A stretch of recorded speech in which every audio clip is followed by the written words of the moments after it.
U.S. Coast Guard investigators now say the Titan submersible implosion was in fact preventable. That finding released today in a wide-ranging, damning 300-plus page report investigating that deadly dive that killed all 5 who were on board. The report stating here that OceanGate failed to build a vessel that could withstand the pressure of its dive down to the wreckage of the Titanic, blaming a profit over safety work environment.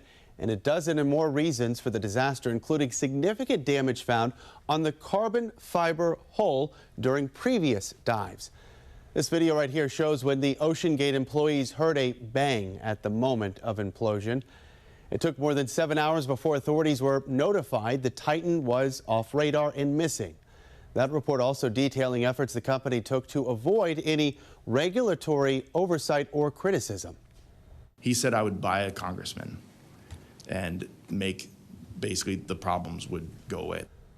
The Coast Guard says OceanGate's founder and CEO, Stockton Rush, could have been criminally charged had he survived. OceanGate releasing a statement here offering its deepest condolences to the victim's family. An Everett company is marking a grim milestone this week. The OceanGate Titan submersible imploded a year ago as it descended towards the Titanic wreckage in the North Atlantic. KOMO's Lee Stoll has the latest on the investigation, which is now delayed. We were exactly here a year ago, hoping that a rescue mission launched for the submersible would find it and that everyone would be okay, but it turned into a recovery mission, unfortunately. And now we're learning the investigation into what happened. A report that we were expecting by this point is delayed by several months. According to a statement from the U.S. Coast Guard, their investigation into the fatal dive of the Titan submersible is a complex and ongoing effort.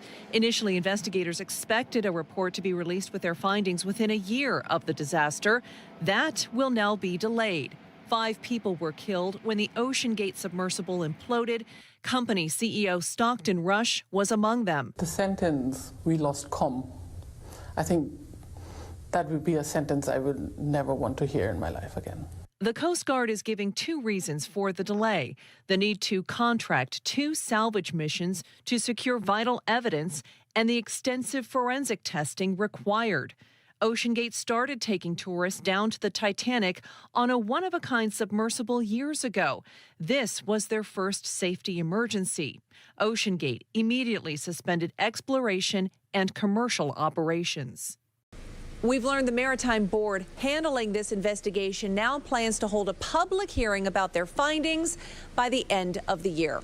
In Everett, I'm Lee Stoll, KOMO News. Well, thank you for having me. It's so interesting. You know, we've been here for 2 weeks and we've heard unbelievable testimony, really shocking details about conversations that Rush had with past associates, former employees.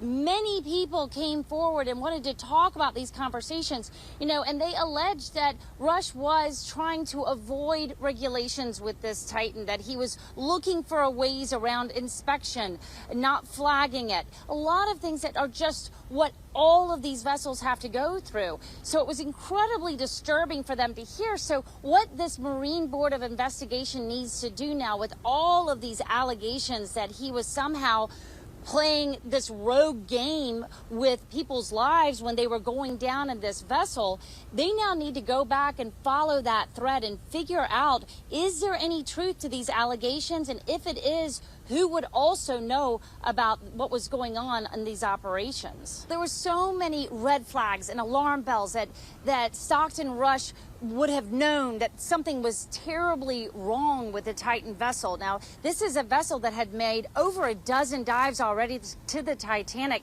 There were reports that were problems all along. So one of the questions, of course, is who else would have known this kind of information? Who else was paying attention besides Stockton Rush, who was the pilot? But of course, Rush passed away in this horrible accident. So now the question is anybody else libel. Now, the OceanGate lawyers were there the whole time. They were asking a lot of questions. They were going back and cross-examining these witnesses. So obviously, they're paying very close attention to what their liability looks like. Now, what can happen next is that the Marine Board of Investigation will make their recommendations. They should come out in the next year. If they found enough in their investigation, enough evidence to go for a criminal prosecution, they're going to recommend it to the Department of Justice if it's warranted. But that is a lot to ask. Today, we also heard some of these kind of wrapping up thoughts that they're having right now. And one of them is that they need to rewrite the book on search and rescue. And that's what they're doing right now. They've never in their history that they could remember have a subsurface search and rescue operation that they had to carry out. Now, we're talking about actually having to go thousands of meters down, picking up a submarine, hoping that the passengers are still in there alive and bringing it back up to the surface. This is a completely unprecedented operation for the Coast Guard. They believe that they learned a lot of valuable lessons. They leveraged all of their resources, and that this has actually brought the community together for an international type of operation. They can really leverage these kind of operations from all over the world, which is exactly what they did.